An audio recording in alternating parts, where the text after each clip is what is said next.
And then we hook in our flex. Boy, that one had a hard time on it.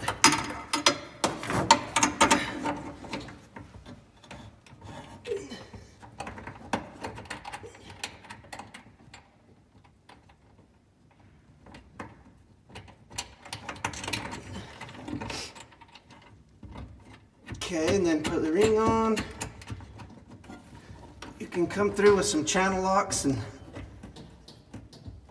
tighten up all your flex connections. Okay guys, this is what it should look like.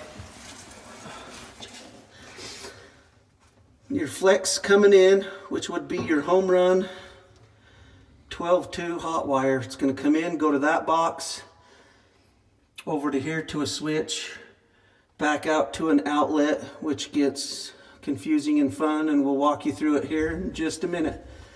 We'll go get the wire up through.